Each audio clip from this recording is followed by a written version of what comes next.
Hi there, my name is Kim Austin. I work here at Henry Schein. I'm the Oral Surgery Business Development Manager and I have a very strong focus on working with our implant, which is the BioHorizon implant system. I'm out and about in the field every day. I'm working with dentists, oral surgeons, laboratories, taking care of the surgical aspect of placing implants and also the restorative side.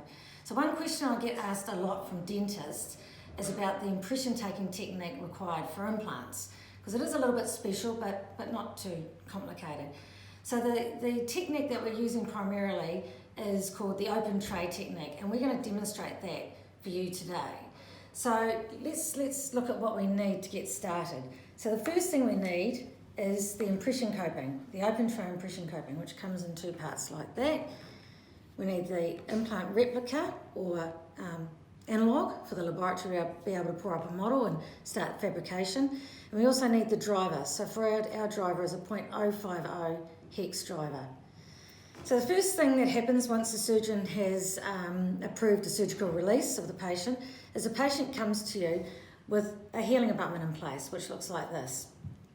Now on our healing abutments at BioHorizon, we have 3 letters, or 2 letters and 1 number on our healing abutment. The first letter in this case is Y, so that tells us straight away it's a yellow or a platform of 3.5. The next letter is R, which tells us it's a regular profile healing abutment. We have 3 options, narrow, regular and wide. And the third number is third number is 3. That tells us that healing abutment is a total of 3 millimeters in height. So 3 millimeters from the top of the healing abutment to where it connects into the implant. So the first thing we need to do is make sure we've got our impression coping ready to go. We remove the healing abutment.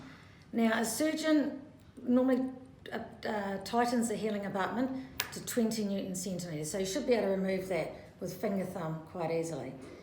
We put the healing abutment the impression coping in place, and we make sure it is in place. I can't rotate that, I can't move it. Then we secure the impression coping by using this guide pin, finger thumb tight into the implant. At this point, we take a radiograph and we check that we're fully seated into the implant, there's no gaps and everything's nice and parallel.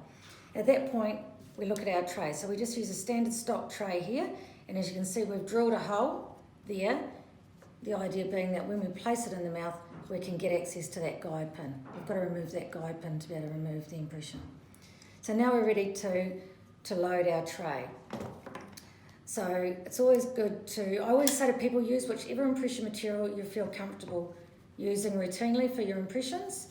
And it's always good just to put some impression material on that impression coping before we load our tray. Now I cover the tray with my finger, but some people choose to use wax or I've seen sellotape being used, just so it prevents the impression material from extruding out the open hole that you've made in the tray. Just by using an acrylic burr is fine. This is then seated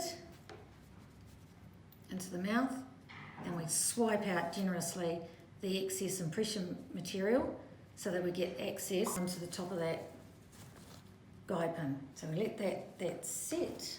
Then once it's set, we're all set now, we remove this guide pin using our 0.050 driver. So that's just unscrewing out. I can feel it coming out of the implant. And then we can take that out, remove the impression, and then you can see the impression coping looking straight back at us. This now gets sent to the laboratory with the guide pin, which goes back in, and the replica. Now you can either tighten that on yourself or the dental technician can do that for you. So that's the technique. Obviously we have to put the healing abutment back into our patient, and the patient is ready to go away and come back in 2 weeks' time for the crown to be seated.